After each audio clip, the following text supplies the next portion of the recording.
Je vous présente ce livre, La relation et le couple, vecteur de changement, avec pour sous-titre « Changer pour aimer, aimer pour changer ».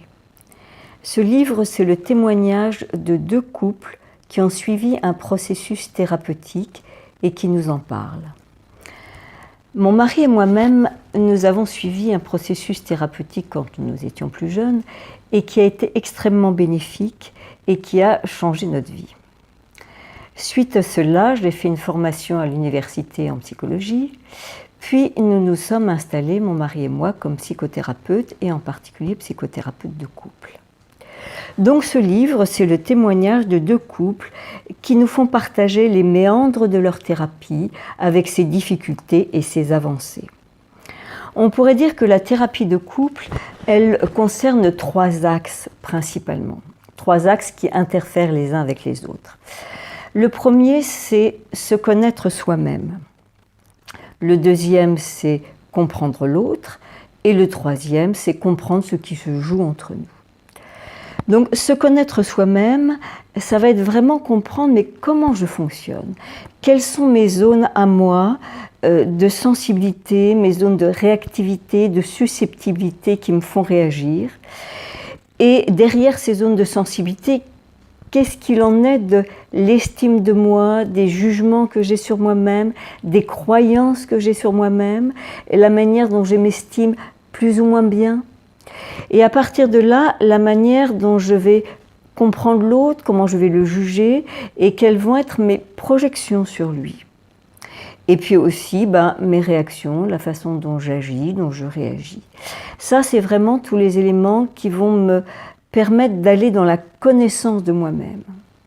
Et plus je me connais moi-même, plus je développe une forme d'empathie ou de bienveillance pour moi et la manière dont je fonctionne, plus je vais du coup être apte à comprendre l'autre, à voir comment lui aussi, à partir de quelle zone de sensibilité, de quelle croyance, de quelle estime de lui, il réagit, il agit, à partir de quelle projection sur moi il va aussi agir. Et tout ça, si je le comprends vraiment, je vais pouvoir le regarder avec la même bienveillance que celle que j'ai acquise pour moi. Et c'est important ça, pour pouvoir se comprendre l'un l'autre. Et ensuite, le troisième axe, c'est la manière dont nous fonctionnons ensemble. C'est-à-dire, quand est-ce qu'on va être dans une relation qui va être positive, où ce que fait l'un, finalement, ça nourrit l'autre, et ce que nous dit l'autre nourrit l'un, et on est bien ensemble, et ça se passe bien. Et puis, il y a des moments où on va partir dans ce qu'on va appeler des boucles relationnelles négatives. C'est-à-dire qu'à l'inverse, ce que fait ou dit l'un va irriter l'autre, ou le chagriner, ou le contrarier. Il va à son tour réagir d'une manière qui ne va pas du tout plaire à l'autre, et qui ça va le chagriner. Et comme ça, on peut rentrer vraiment dans des conflits. Des conflits où ça barde, ou au contraire, simplement dans des tensions ou des difficultés dont on n'arrive pas à sortir. Donc la thérapie de couple va passer beaucoup de temps à regarder ces boucles-là, ces boucles relationnelles négatives ou positives.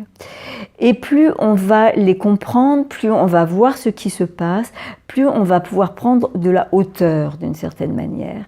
Prendre de la hauteur, j'aime bien le dire, en disant devenir quelque part ensemble bons parents pour les deux petits-enfants que nous sommes intérieurement et qui sont blessés, qui se battent, qui sont réactifs, qui sont susceptibles, qui sont contrariés. Voilà, on va gagner en capacité de ensemble les regarder avec bienveillance, tolérance.